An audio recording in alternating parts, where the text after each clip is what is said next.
Bonjour tout le monde. Merci d'être avec nous. Merci à Graham Carr d'être avec nous aujourd'hui. C'est le recteur et le vice-chancelier de l'Université Concordia. C'est le premier qu'on accueille à notre tribune, le premier dirigeant d'une université depuis le début de la pandémie. Donc, on va poser des questions à Concordia, mais dans l'ensemble, on va aussi se préoccuper de l'enjeu des universités, de l'enseignement supérieur en cette période de pandémie. Graham, j'étais content qu'on se parle parce qu'on n'a pas eu l'occasion de le faire sur la tribune.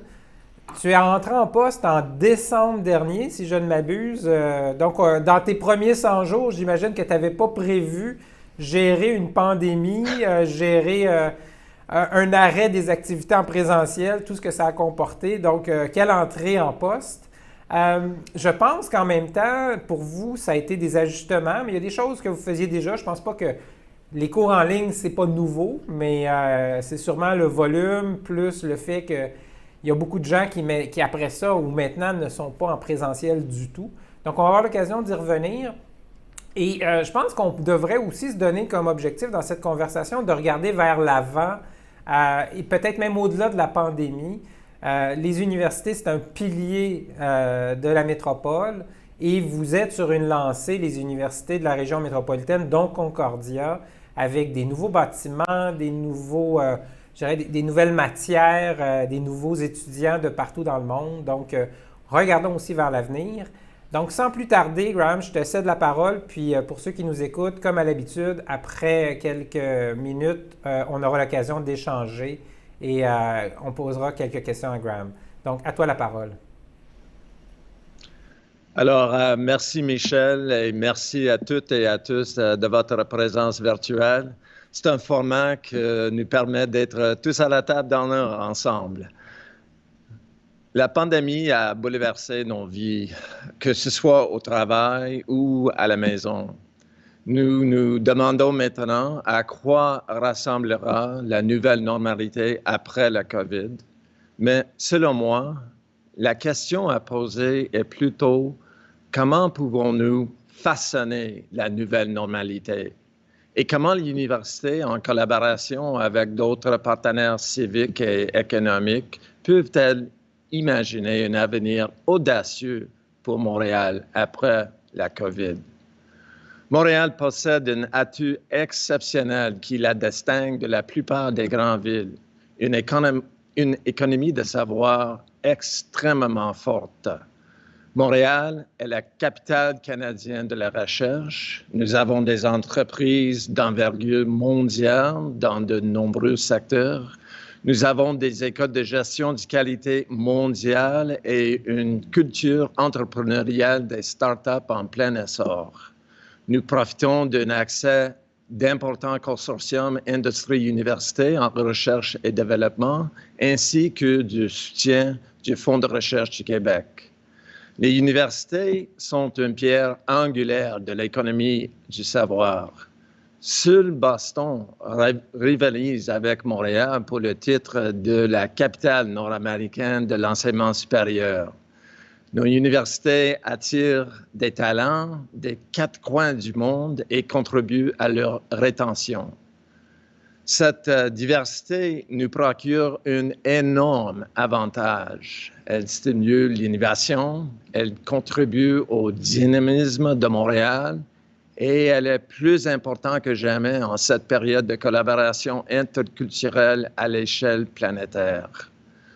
Pour préserver son avantage concurrentiel, Montréal doit demeurer un lieu phare pour le talent international.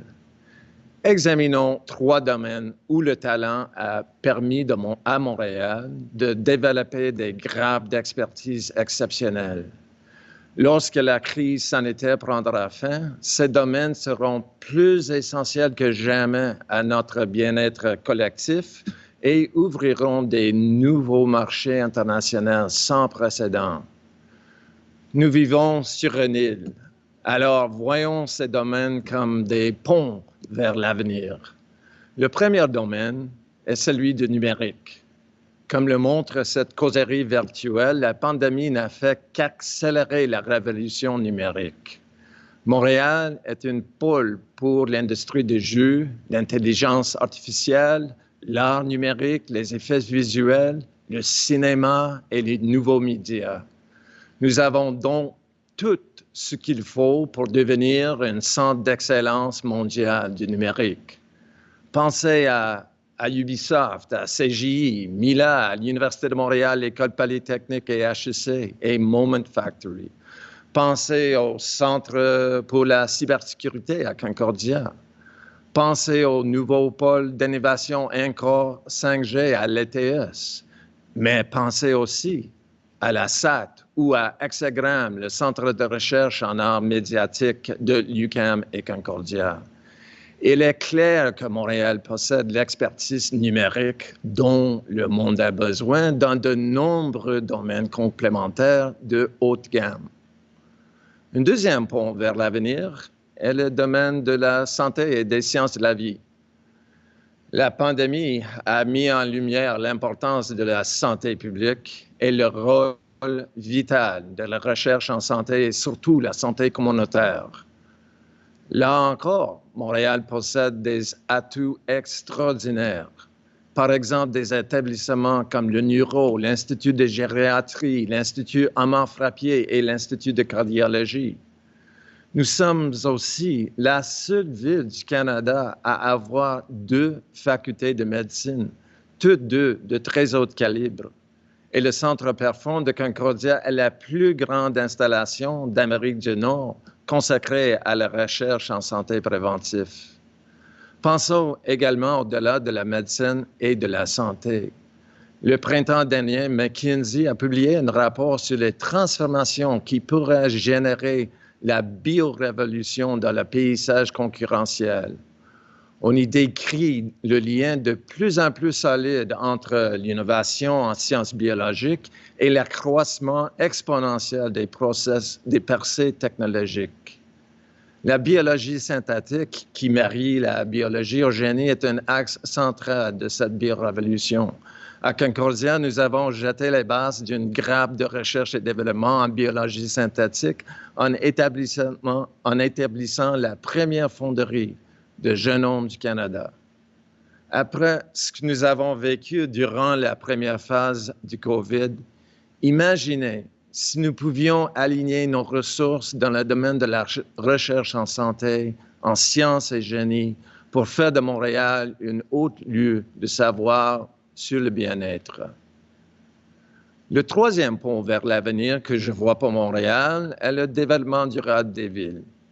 Comme dans bien des zones urbaines, notre centre-ville a été touché durement par la pandémie. Notre défi, c'est d'aménager intelligemment tous les maillons de la collectivité urbaine, en particulier le centre-ville, pour qu'il soit durable, dynamique et résilient. Montréal, c'est une ville où il fait bon vivre. Dans le monde, sa réputation à cet égard n'est plus à faire. Et cette renommée tient pour beaucoup à notre engagement en matière de durabilité. Tout le monde se souvient de la marche de Greta Thunberg il y a presque un an. Les jeunes générations considèrent le développement durable comme le principal enjeu de notre époque. Si nous pouvons faire de Montréal un chef de file de développement durable, nous attirerons des talents du monde entier. Déjà, notre métropole est un pôle commercial et industriel des technologies propres. McGill est un haut lieu de l'éco-génie et Concordia est une pionnière en conception de bâtiments à consommation énergétique nulle. Montréal dispose également de 2 grandes facultés d'architecture à l'Université de Montréal et McGill, un centre d'urbanisme à l'INRS et un institut des sciences de l'environnement à l'UQAM. Concordia abrite la seule chaire d'excellence en recherche du Canada sur les villes nouvelle génération qui logera à notre futur institut sur les villes. Au travers des universités montréalaises, les chercheuses et chercheurs dans le domaine de la durabilité urbaine viennent de multiples disciplines. Ils apportent diverses perspectives à leur travail et ils collaborent avec un grand bassin de partenaires industriels et communautaires. Mais ensemble, ils s'attaquent à une grande question. Comment concevoir une ville vivable, prospère, juste, équitable et inclusive pour toutes les communautés? Bref, voilà les 3 ponts que je vois pour Montréal. Chacune porte en lui un potentiel immédiat de croissance économique. Chacun fait fond sur l'économie du savoir de Montréal. Chacun attirera talent et investissement. Chacun va davantage consolider la position de Montréal à l'international. Ensemble, ils fournissent des grandes lignes d'un formidable récit empreint d'espoir. Et enfin, les 3 sont reliés entre eux. Les villes intelligentes sont des villes résilientes et elles sont numériques. Par leur souci de durabilité, elles améliorent notre environnement de notre santé. Pour nous brancher sur cet avenir de l'après-COVID, nous devons nous connecter les unes aux autres. Pour atteindre ce but, nous devons tirer profit du pouvoir de connexion d'organismes comme la Chambre de commerce. Je n'ai aucun doute que toutes les universités seraient ravies de contribuer à cet effort. Nous désirons aussi faire ce que certaines villes européennes novatrices comme Stockholm ont déjà fait, transformer Montréal en laboratoire vivant, créer un écosystème d'innovation ouvert qui applique nos forces collectives à la numérisation, à la santé et biosciences, à la recherche des villes durables. Commençons dès aujourd'hui à concevoir et à éprouver ce que Montréal pourrait constituer pour la prochaine génération. Créons une ville pleinement inclusive, ça devrait être une priorité. Soyons stratégiques, cultivons l'audace et le sens de l'expérimentation. Ce sont là les qualités qui font la réputation de Montréal. Et surtout, faisons-le ensemble. Merci. Merci, Graham. Merci. D'abord, bravo pour cette vision de champ de force à Montréal. Je pense que c'est très porteur. Et je veux aussi souligner, parce que ça fait plusieurs années que j'ai des causeries avec des dirigeants universitaires, je pense que c'est l'allocution la plus généreuse sur les autres universités, sur les autres établissements. Et c'est quelque chose qu'on veut voir parce qu'on le sait, notre force pour à l'international, c'est cette communauté universitaire. Et parfois, on a l'impression que ça fait un peu cavalier seul d'une institution à l'autre. Moi, je pense que ce que tu décrivais, c'est la nouvelle réalité. Nos universités travaillent bien ensemble et ça fait une force collective très puissante. Donc, merci et bravo pour cette générosité. On va revenir un petit peu en arrière, si tu le permets, parce que je sais qu'il y a beaucoup de gens qui se posent la question comment fonctionnent les universités en temps de pandémie et peut-être même comment ça s'est passé le printemps dernier. Je veux savoir d'abord, les étudiants qui étaient à l'université au moment où tout s'est arrêté, ont-ils poursuivi en grand nombre? Est-ce qu'il y en a plusieurs qui ont décroché? Est-ce que les diplômes qu'on devait obtenir, on les a obtenus? Ça a été quoi la réalité du point de vue des étudiants, la pandémie, durant le printemps 2020?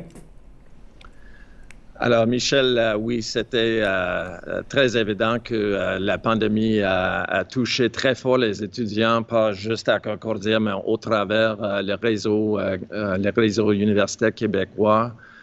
Oui, au mois de mars-avril, on a vu un décrochage d'étudiants. C'est complètement compréhensible avec pas seulement la réalité de la crise sanitaire, mais plusieurs ont perdu leurs emplois ou ils habitent dans les endroits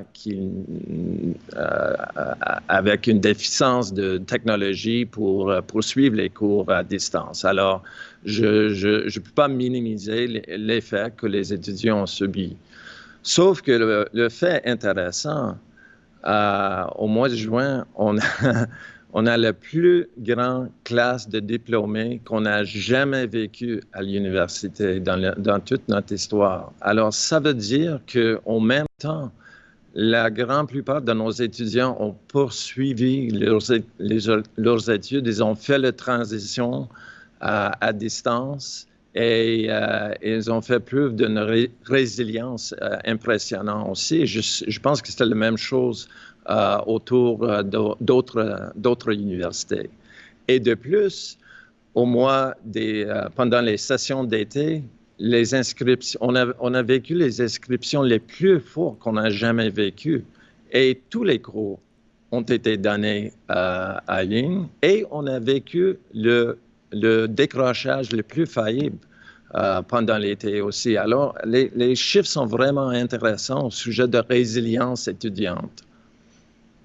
Graham, parle-moi un peu des étudiants internationaux. On le sait, les universités, depuis quelques années, vous rayonnez. Vous avez donc beaucoup d'étudiants internationaux. Comment ça s'est passé? Est-ce qu'ils sont repartis ce printemps? Est-ce qu'ils sont restés au Québec?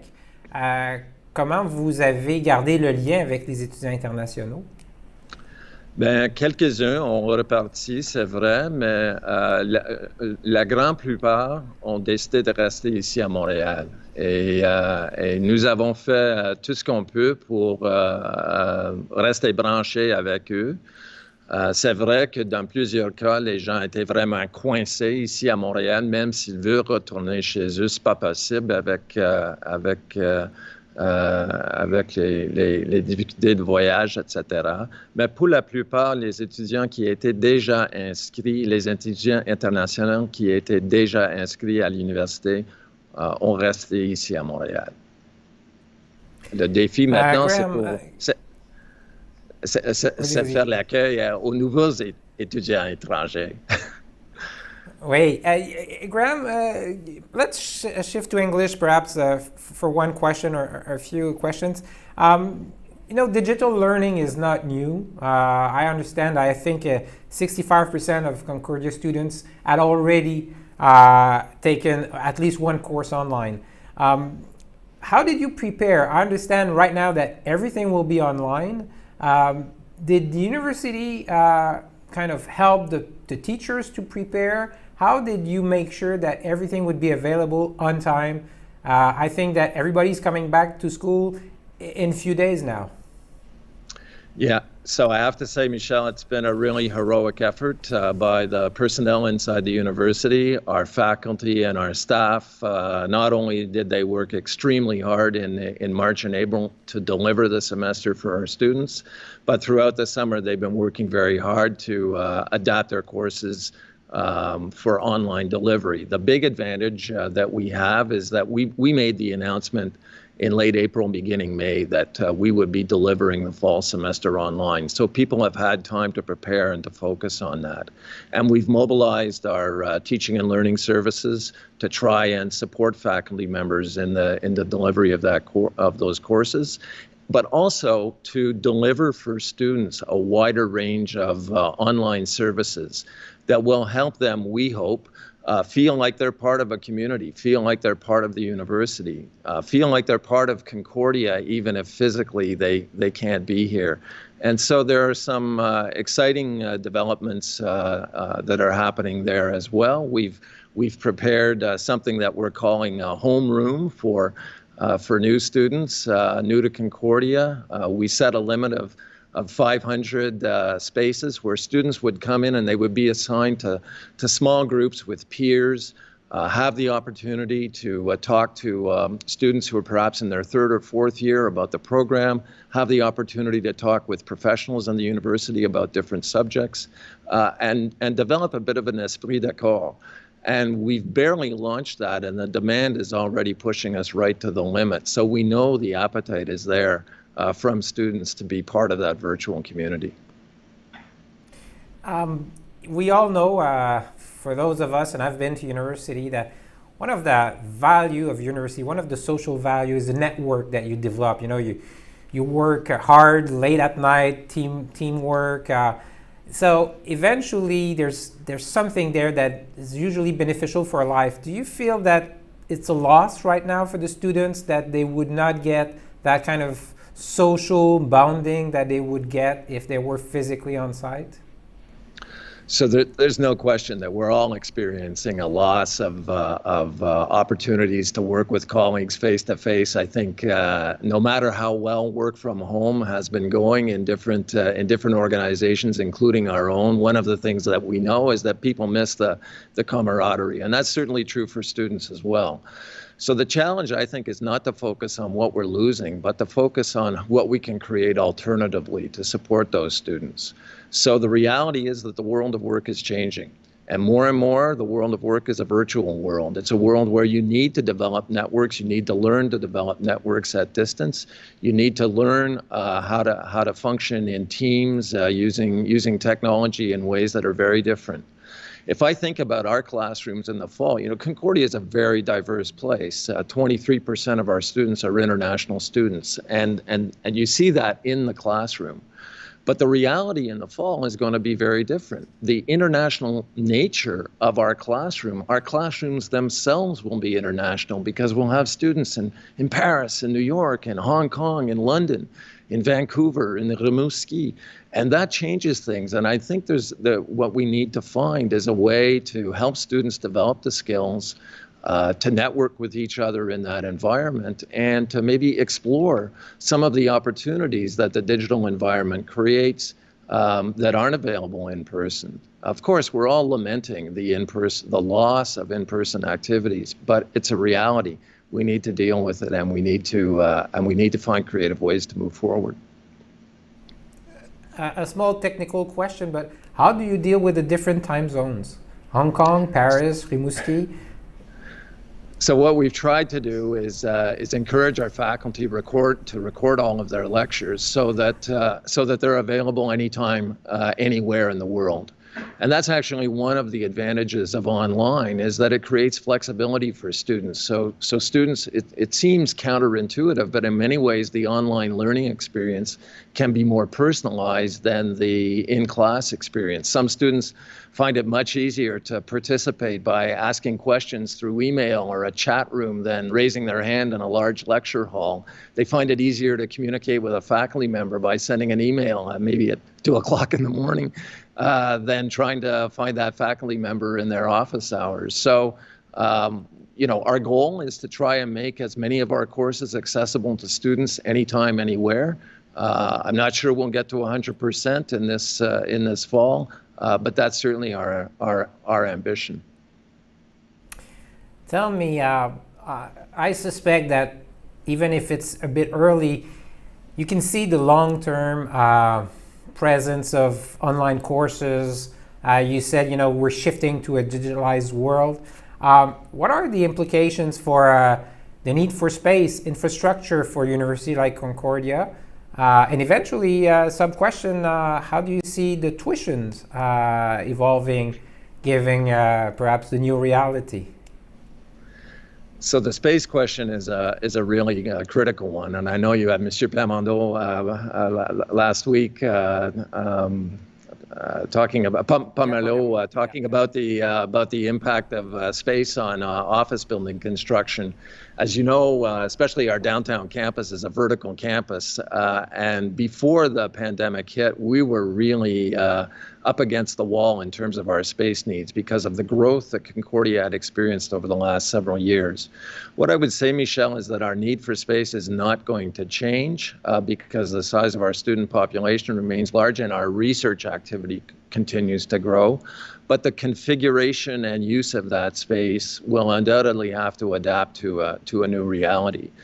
And while it's true that the switch to online is creating some opportunities in terms of relieving space demands, the reality is that the move towards increasing use of digital technologies in teaching is also something that's going to be applicable in the in-person classroom as well.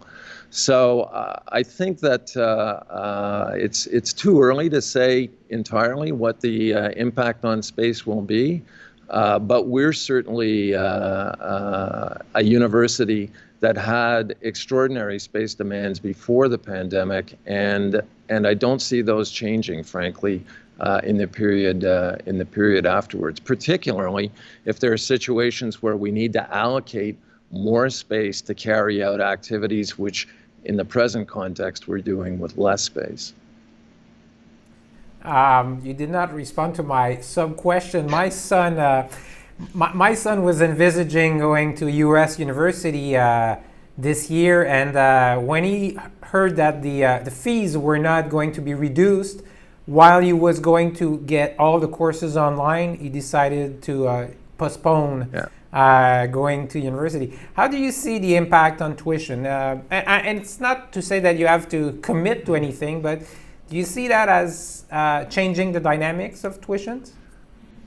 So that's a very fair question, Michel, and I didn't mean to try to duck it.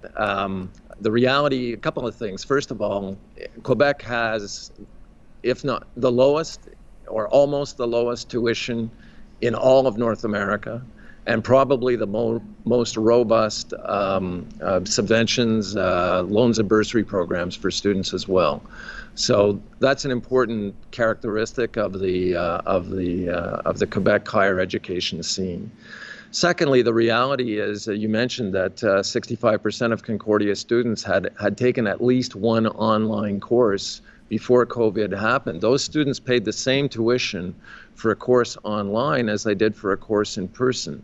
Because when students pay tuition for a course, what they're paying for are the competencies that they're learning in the course and the recognition of the value of the course when they graduate. And that's determined by the credits that the students accumulate. And that doesn't change whether you're delivering a course in person or online. The expectation is that students will develop certain kinds of competencies.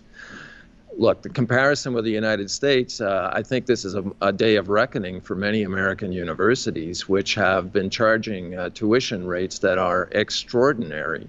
And I think many of those universities are really in a very different space in terms of reflecting on the value proposition for students. What I would say now, the value proposition for studying at a Quebec university, at a Canadian university, is extremely high.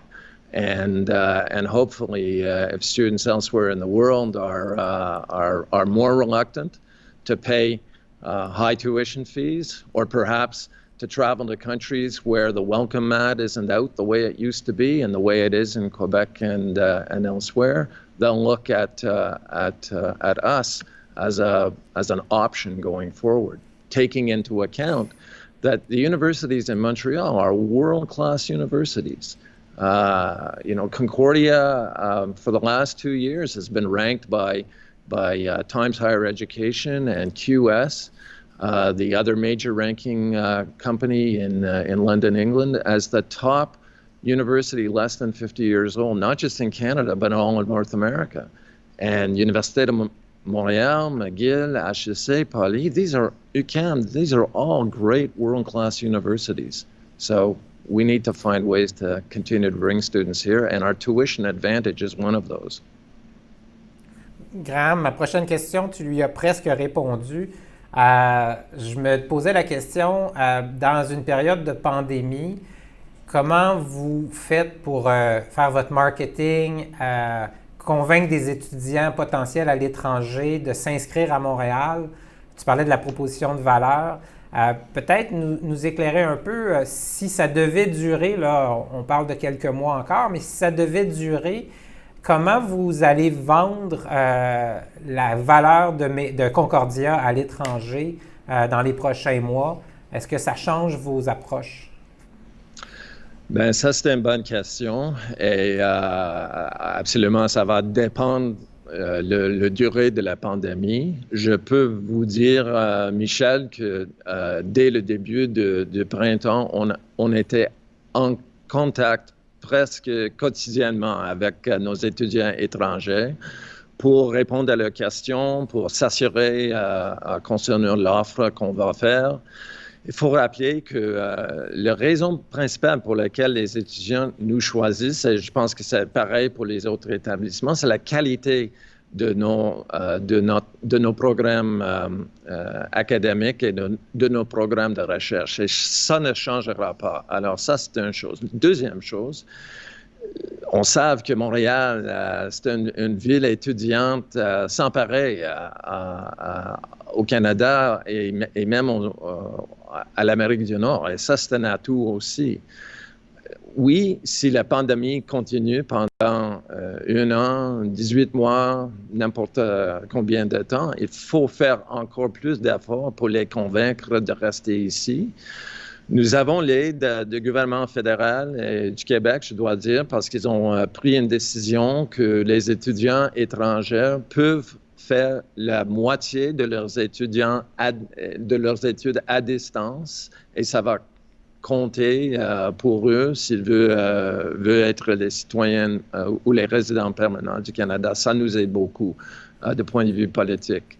Mais je pense que la chose la plus importante, c'est de continuer de faire le marketing de la valeur d'une éducation fournie par les universités québécoises et la valeur et le prospect de futur pour nos étudiants. Une chose qu'on sait est très, très important pour les étudiants étrangers, c'est la possibilité d'avoir accès aux stages, aux co-op.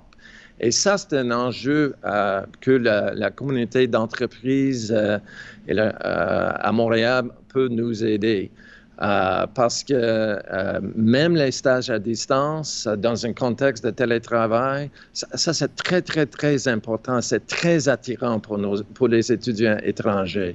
Et si on peut travailler étroitement avec la communauté d'affaires à Montréal, avec les entreprises dans ce domaine, ça va nous aider à recruter les étudiants étrangers qui sont une force importante économique pour notre ville aussi.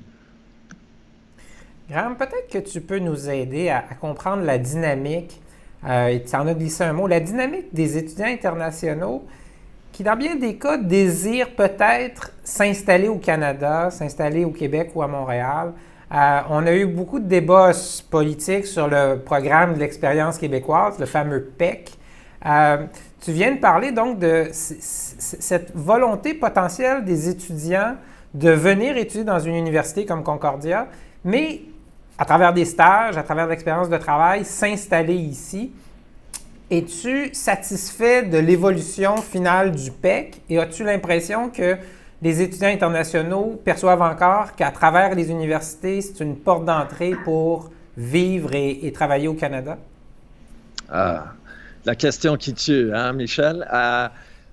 Juste pour commencer, je dois dire qu'à Concordia, plus de 50% de nos étudiants étrangers restent à Montréal suite à leur diplomation. Alors, on était un peu surpris, même nous autres, quand on a reconnu ces chiffres l'année passée. Alors, ça veut dire qu'il y a le désir de rester ici. Et si les étudiants étrangers ont la possibilité de faire des stages, des co-ops, de s'intégrer dans le milieu de travail ici à Montréal pendant qu'ils font leurs études, c'est un atout extraordinaire. Alors, au sujet du PEC, je pense que tout le monde dans le milieu cégepien puis universitaire ont exprimé leur déception de la réforme du PEC. La dernière version du PEC, oui, il y a des améliorations vis-à-vis ce qui a été proposé auparavant. Mais j'espère qu'on aura la possibilité de poursuivre la discussion avec le nouveau ministre Giraud dans les mois prochains. Parce que pour moi, le PEC, c'est une carte de jeu très avantageuse pour le Québec. Surtout dans un contexte quand on voit ce qui arrive aux États-Unis ou même en Australie, où le welcome mat n'est pas très visible pour les étudiants étrangers. On sait que les étudiants veulent venir ici. On sait qu'ils veulent rester ici. On sait qu'ils font une contribution assez forte, même dans tous les domaines de lesquels j'ai fait référence dans mon discours, mais dans plusieurs d'autres. Alors, pour moi, le PEC, c'est une carte d'avantage. Il faut jouer cette carte. Il faut jouer pour le bon. Graham, je vais te donner une clé. Tu disais que 50% des étudiants internationaux restent ici à Montréal. moi, je te dirais que peut-être une des clés, ça va être de voir comment on peut les aider à rester en région aussi. Je pense que le gouvernement est très sensible. Donc, peut-être que là, les universités, ça sera une clé de garder nos étudiants internationaux le plus possible au Québec. On les a bien formés, on connaît leurs valeurs, ils sont heureux, ils connaissent le Québec. Peut-être ce sera de voir comment on peut aider à ce qu'ils se répartissent un peu sur le territoire où les besoins sont partout. Évidemment, ce n'est pas à l'université de faire ça, mais c'est peut-être une contribution que l'université pourrait faire. I want to come back to what you said in your introduction words about the job of the future and the role of universities in preparing the talents of the future. Concordia has a reputation of adapting very well to the change in the, I'd say, in the needs, in the technology, in what we require to know if you're the student, or what businesses require from a hiring perspective. How do you see this role of the university and Concordia in particular over the next little while? So I think, universities are places of learning, but we also have to learn. And we have to learn how to adapt to not only what the workplace of the future is demanding, but what society is demanding. And I think a big part of that adaptation in this case is the transition to online, to creating a virtual environment. Before the pandemic had hit, we were on course at Concordia to try and develop a digital strategy for the university as a whole, including not just our students, but all our staff, all our faculty, so that we would be more comfortable operating and more efficient operating in a virtual environment and more intelligent in how we operate in a virtual environment. And I think that has to continue to be a goal for our organization. But I think there's another role for higher education in the months and years ahead, and that is when we talk about forming the next generation workforce, we're often thinking of 18 to 24-year-olds. But the reality is, there are an awful lot of people in Quebec and elsewhere who are older than that, who realize that they need to upskill, that they need to make transitions, that they need to develop different competencies. And so I think there's also a role, continuing education role for universities, which we've played in the past, but which I believe is going to be even more important for us in the future. And there's one other point that I'd just like to add, Michelle. It's true that universities have a responsibility to try and prepare students for the workplace of tomorrow, but we're also trying to prepare the citizens for tomorrow. How do we cope with pandemics? How do we cope with social justice issues, et cetera? So there's a larger question out there that I think universities also need to be responsive to, and we have a responsibility to lead on as institutions citoyennes, as anchor institutions in our communities. Peut-être, Graham, pour poursuivre sur ce rôle des universités par rapport aux citoyens de demain, un des grands défis présentement, on va appeler ça, je ne sais pas si c'est de la littératie numérique, c'est cette capacité d'aller chercher de l'information d'une façon qui n'existait pas avant sur les réseaux sociaux, sur le web, et cette capacité qu'on a de détecter l'information vraie de la fausse, l'information utile de l'information complètement inutile. Comment tu vois le rôle des universités par rapport à tous vos étudiants qui vont dorénavant s'abreuver sur l'Internet pour décoder ce qui se passe dans l'univers, dans la société? Ça, c'est une partie très importante de notre stratégie numérique, je dois dire, parce que c'est pas juste un cas d'apprendre les compétences, comment faire une réunion en Teams, etc. Il faut sensibiliser des étudiants des vulnérabilités de l'environnement virtuel aussi, la vulnérabilité des cyberattaques, et il faut les donner le réflexe de questionner l'information qui est disponible partout sur le web. Ça, c'est un enjeu. On regarde tous les jours comment les fausses nouvelles s'impliquent dans notre milieu. Et c'est une responsabilité pour les universités, c'est une responsabilité civique pour les universités de répondre à ça, de façon de la recherche, faire la recherche sur ces enjeux, mais aussi d'aider nos étudiants de développer les réflexes plus sophistiqués quand ils sont dans le milieu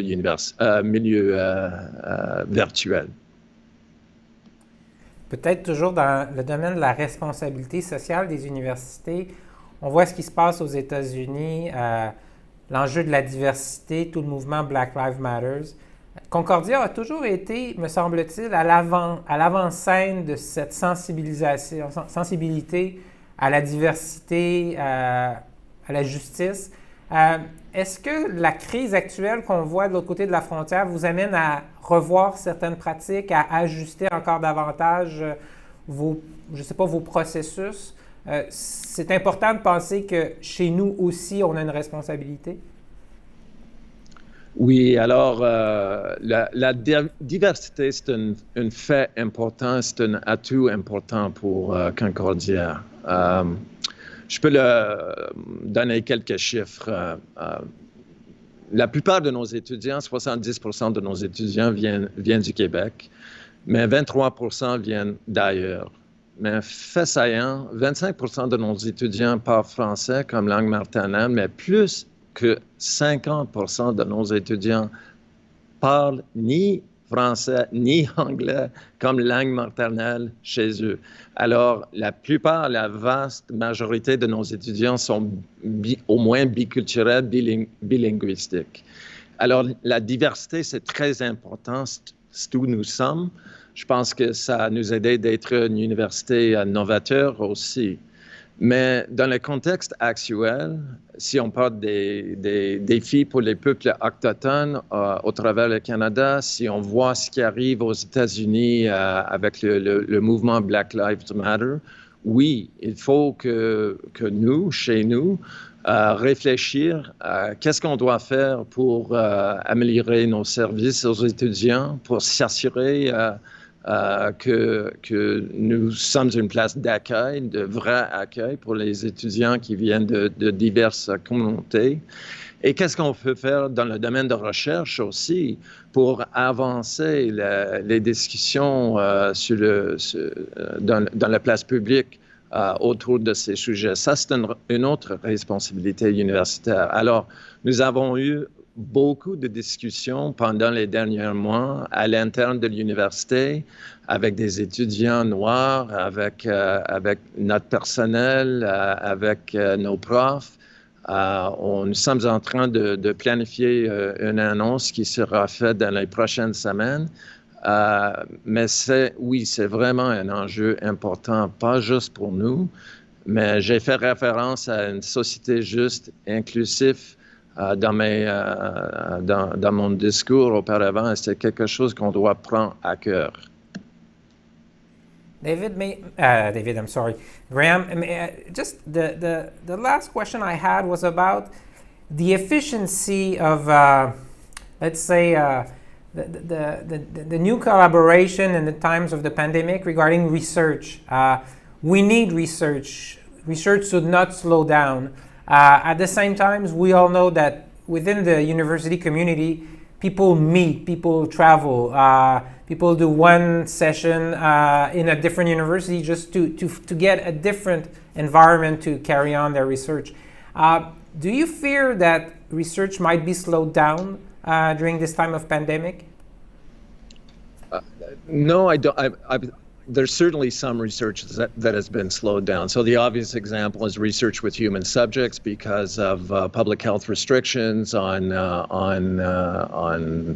accessibility to human subjects, and because of, frankly, the misgivings that some human subjects have about reintegrating into projects around research on human subjects. So that's certainly an area where we've seen a slowdown.